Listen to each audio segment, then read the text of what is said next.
Bienvenidas y bienvenidos a esta nueva exploración. Hoy nos metemos con un tema interesante. Vamos a ver un estudio sobre cómo las redes sociales pudieron influir, y mucho, en el pánico durante la pandemia de COVID-19. Y nos centramos en una zona concreta, el Kurdistán iraquí. La base es un artículo del Journal of Medical Internet Research. Nuestra idea es, intentar entender esa conexión entre usar redes sociales, la famosa infodemia, ya sabes, esa avalancha de noticias verdaderas y falsas, y cómo se sintió la gente, psicológicamente, en plena crisis sanitaria global. Cómo las plataformas digitales, modelaron la percepción, la ansiedad. Vamos a verlo. Exacto. Y es un punto de partida clave, porque aunque todos intuíamos que la COVID-19 fue quizá la primera gran infodemia vivida en redes a escala masiva, la verdad es que faltaban datos concretos sobre el impacto real en la salud mental, en el pánico, sobre todo en sitios fuera del mundo occidental, como es el caso del Kurdistán iraquí. Este estudio, intenta cubrir un poco ese hueco. Vale. El estudio, según leo, se basó en un cuestionario online. Lo respondieron 516 usuarios de redes sociales de allí. ¿Y qué encontraron? ¿Qué es lo más llamativo? Pues mira, quizá lo más impactante es que encontraron una correlación estadística positiva fortísima, muy, muy fuerte. Hablan de un R de 0,8701. A ver, en una escala de 0 a 1, eso indica una conexión súper directa entre el uso que la gente decía que hacía de las redes sociales y cómo percibían que se extendía el pánico sobre la COVID.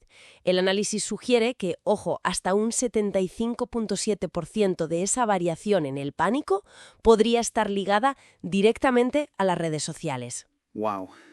¿Un 75,7%? Eso es una barbaridad.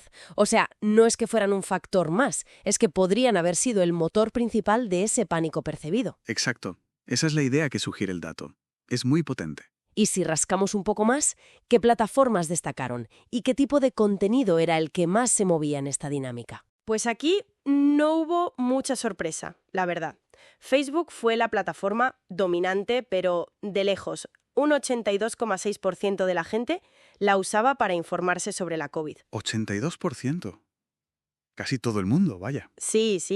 Y en cuanto al contenido, como era de esperar, lo más consumido eran noticias sobre salud y sobre la propia COVID-19.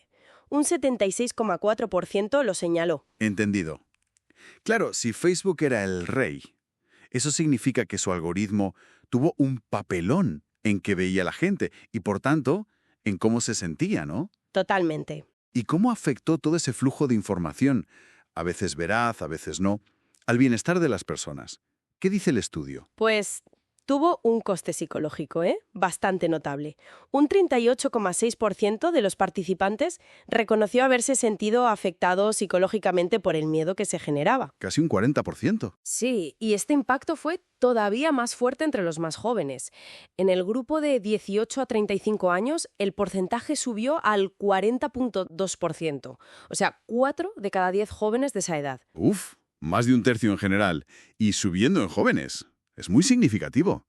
Y dentro de toda esa marabunta de información, ¿qué era lo que la gente identificaba como lo que más pánico les daba? Pues aquí hay un dato muy, muy revelador. Lo que más señalaron con un 26,6% fueron las fake news, las noticias falsas sobre la COVID. Las fake news a la cabeza, ¿vale? Pero ojo, que no era solo la desinformación. Justo después, con un 17,4%, estaba la difusión constante del número de contagios. O sea, información real, pero que abruma. Exacto. Y también, aunque menos, el número de muertes, con un 7,6%. Esto es interesante, ¿sabes? Porque muestra que tanto la mentira pura y dura como la información real, pero presentada de forma muy masiva o alarmista, contribuían a ese clima de pánico. Claro, no era solo verdad contra mentira, sino también la forma, la cantidad, el bombardeo constante. Y por lo que parece, los propios usuarios se daban cuenta del problema, ¿verdad? Sí, totalmente. Una mayoría muy, muy amplia, casi el 84%. Estaba de acuerdo en que harían falta filtros o algún tipo de política específica para manejar la información en redes sociales durante crisis así. 84% pidiendo filtros. Eso dice mucho. Desde luego. Y esto abre un debate importante, claro, sobre la responsabilidad de las plataformas y si necesitamos herramientas, bueno, pues para navegar mejor estas situaciones. Llegados a este punto, con todos estos datos sobre la mesa, ¿cuál es la conclusión principal a la que llegan los autores del estudio? Pues son bastante directos. Concluyen que las redes sociales jugaron un papel central y potencialmente dañino en cómo se amplificó el miedo y la ansiedad en el Kurdistán iraquí durante la pandemia. Llegan a sugerir que este impacto de las redes pudo incluso superar, en algunos aspectos psicológicos a largo plazo, al impacto directo del propio virus. Es una afirmación fuerte. Vaya, Por eso insisten mucho en la urgencia de, bueno, de educar a la gente, sobre todo a los jóvenes, en lo que llaman alfabetización mediática. O sea, enseñar a distinguir la información fiable de la que no lo es. También reconocen, y esto es importante, las limitaciones de su estudio. A ver, los datos se basan en lo que la gente dice que hizo o vio. Son autoinformados. Y además, la gente que respondió al cuestionario lo hizo voluntariamente, es una muestra autoseleccionada. Esto significa que, bueno, quizá no representan perfectamente a toda la población. Hay que tenerlo en cuenta. Claro, son matices importantes. Pero aún así, el mensaje central parece claro. Recapitulando la idea clave de hoy, podríamos decir que, en el Kurdistán iraquí, durante la crisis de COVID-19, las redes sociales, con Facebook muy a la cabeza, actuaron como un altavoz potentísimo para el pánico. Y este pánico se alimentó tanto de noticias falsas como de la avalancha de cifras de contagios, afectando psicológicamente de forma bastante clara, sobre todo a los más jóvenes. Exacto. Esa es la foto general que deja el estudio. Y esto, pues, nos deja pensando, ¿no? Nos deja con una reflexión importante para el futuro. Sabiendo cómo funciona esta mezcla de información, tecnología y psicología colectiva en momentos de crisis. ¿Cómo podemos prepararnos mejor?